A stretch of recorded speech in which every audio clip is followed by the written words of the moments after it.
Ya. Assalamualaikum warahmatullahi wabarakatuh. Selamat datang di kuliah online kita yang kedua. Seperti yang saya janjikan kemarin, kuliah kedua kita kali ini kita akan membahas tentang bagaimana cara penentuan lokasi jembatan, terus bagaimana cara menentukan jenis jembatan yang akan digunakan, kemudian data-data apa saja yang diperlukan dan survei apa saja yang diperlukan untuk detail perencanaan dari sebuah jembatan gitu ya. Jadi lokasinya mau seperti apa, elevasi jembatan ini seperti apa, jembatan yang mau dari baja, beton atau komposit dan lain sebagainya kita akan bahas selanjutnya di kuliah kita hari ini. Oke, ikuti terus kuliah kita hari ini. Oke, baik. Selanjutnya kita lanjutkan ke pertemuan kedua tentang perencanaan jembatan. Yang pertama tentang konsep perencanaan sendiri, ini alurnya.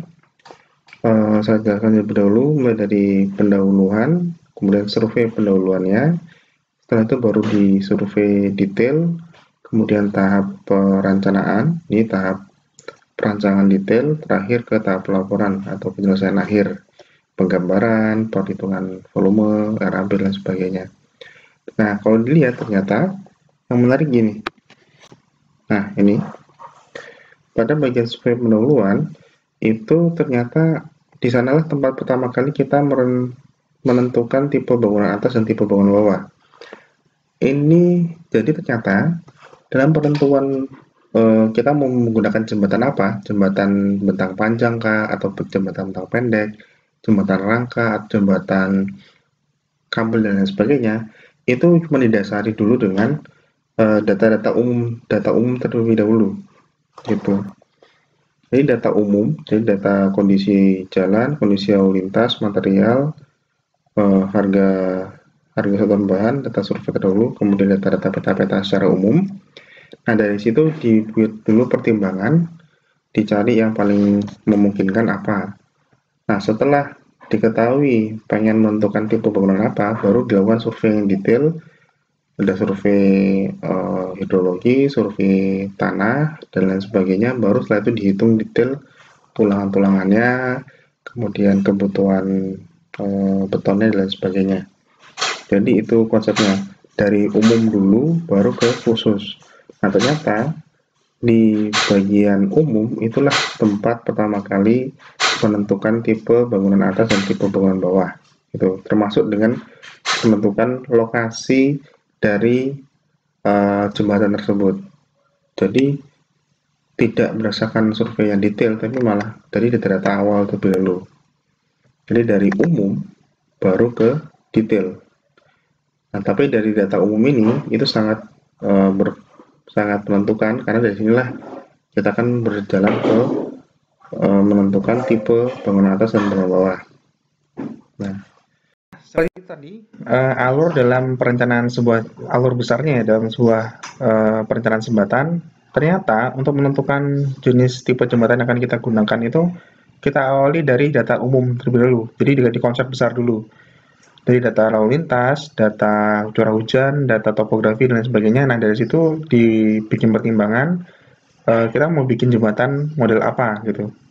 Nah, setelah di deal, setelah konsepnya sepakat, barulah masuk ke detailnya. Maka kalau setelah itu baru ada survei lebih detail untuk mendetailkan eh, konstruksinya butuhnya berapa, fondasinya bagaimana dan sebagainya. Jadi itu cara alur besarnya dari umum ke khusus ke detail seperti itu. Hingga di akhir di perencanaan itu adalah pembuatan gambar dan perhitungan RAB-nya seperti itu. Kita lanjutkan. Selanjutnya, saya akan menjelaskan tentang bagaimana cara penentuan lokasi jembatan. Tentunya secara prinsip, lokasi jembatan ini tujuan utamanya adalah efisien. Jadi ujung-ujungnya kita harus menentukan lokasi jembatan yang menghasilkan jembatan yang paling efisien. Kenapa? Ya kan memang yang namanya jembatan itu harga per kilometernya sangat berjauh, berkali-kali lipat daripada harga jalan yang disambung. Sehingga tentu sebetulnya yang diharapkan adalah efisien. Walaupun sekarang kalau kemarin kita lihat ya, jembatan penyeberangan orang Asia sudah dibikin begitu Instagramable gitu ya. Jadi ya mungkin ada pertimbangan estetika juga, tapi tetap yang paling utama pendekatan adalah efisien dulu. Nah, efisien itu pasti eh, berhubungan dengan panjang bentang. Maka lokasi jembatan ini diusahakan sependek mungkin, sepraktis mungkin, dan sebaik mungkin. Gitu. Kemudian sedapat mungkin tegak lurus dengan sumbu rintangan dilalui. Kata-katanya sedapat mungkin nih ya, itu sedapat mungkin karena apa di sini sedapat mungkin atau bukan kata-katanya harus gitu ya. Karena memang sulit kadang mendapatkan kondisi ideal di mana semua kondisi di lapangan tuh bisa diatasi. Jadi di sini kata-katanya hanya sedapat mungkin, bukan harus. Ya. Nah, nanti kenapa kok tegak lurus? Nanti akan saya jelaskan di slide berikutnya. Kenapa kok harus sedapat mungkin tegak lurus dengan sumbu rintangan. Nah, maksudnya gimana sumbu rintangan? Mungkin bisa tegak lurus sungai, tegak lurus dengan jalan kereta api yang dilintasi, tegak lurus dengan persimpangan dan tidak sebidang seperti ya. Ingat kan jembatan itu sebetulnya tidak hanya yang ada di atas sungai, tapi juga yang ada di atas lalu lintas pun juga disebut dengan jembatan.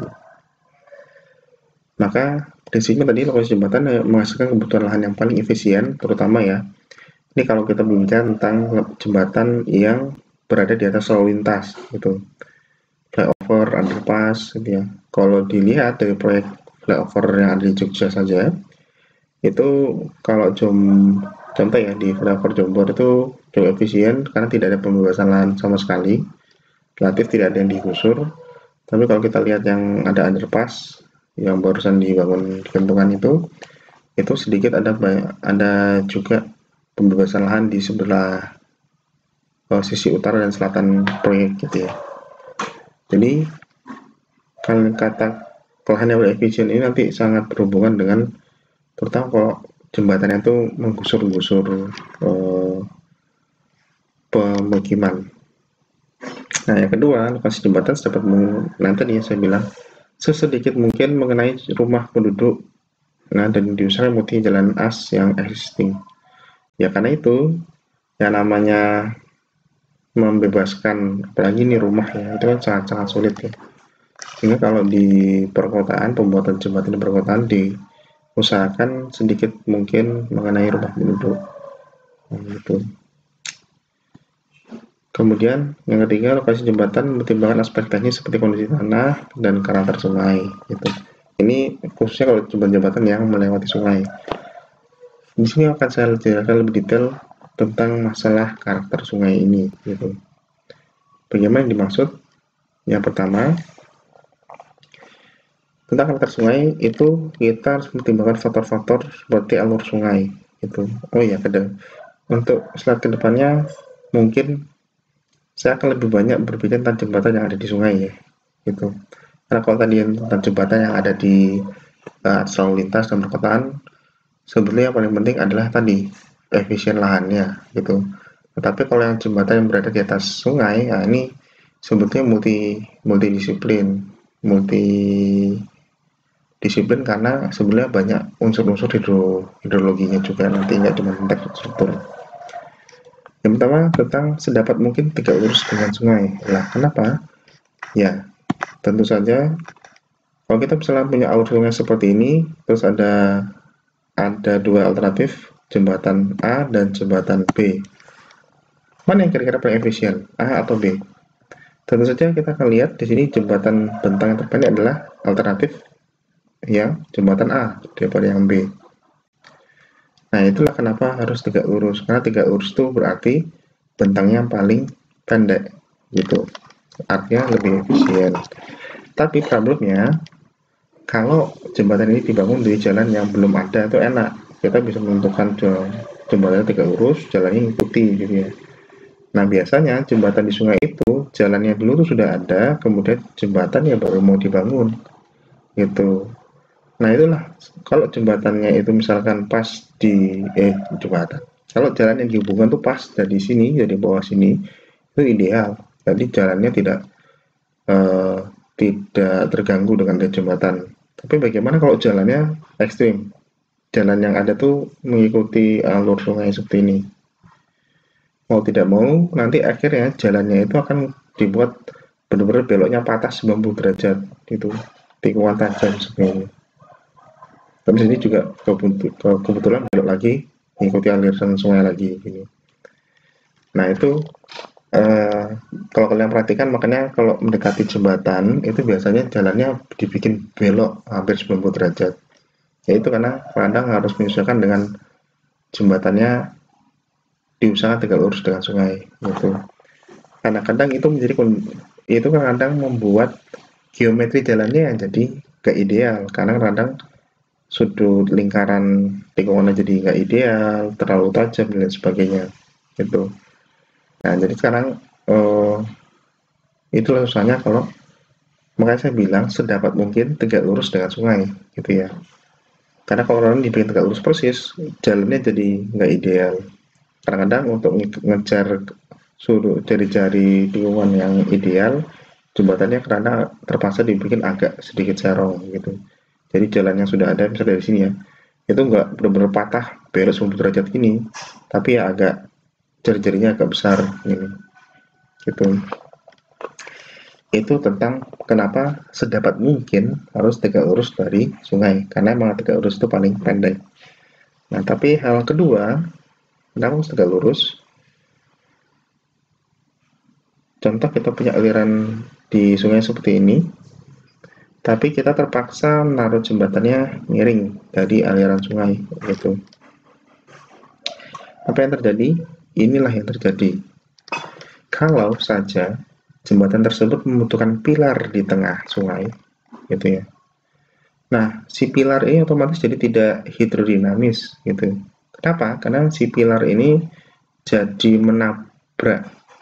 Jadi tidak searah dengan aliran sungai, tapi malah sisinya tuh nabrak aliran sungai seperti ini. Gitu. Akibatnya apa? Akibatnya di sekitar pilar itu akan terjadi turbulensi air gitu ya. Ada turbulensi air di sini. Resikonya apa? Terjadi penggerusan akibat aliran air yang turbulen di sini gitu ya. Di setelah pilar ini terawan terjadi gerusan gitu.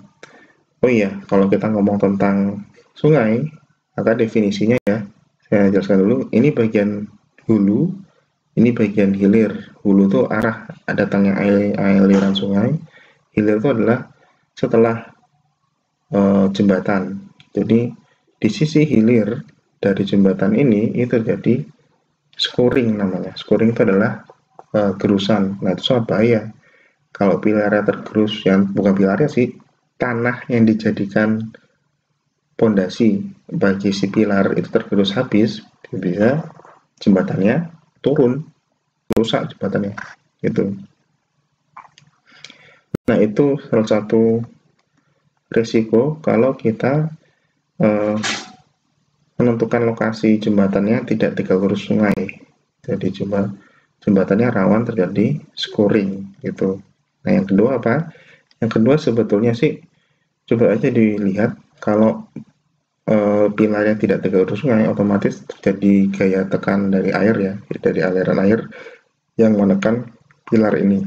Nah itu nanti sebetulnya harus dihitung. Ada namanya gaya hanyutan, nanti harus dihitung kira-kira berapa gaya yang diakibatkan oleh air yang mengalir di sini, hanyutan air yang mengalir di sini gitu.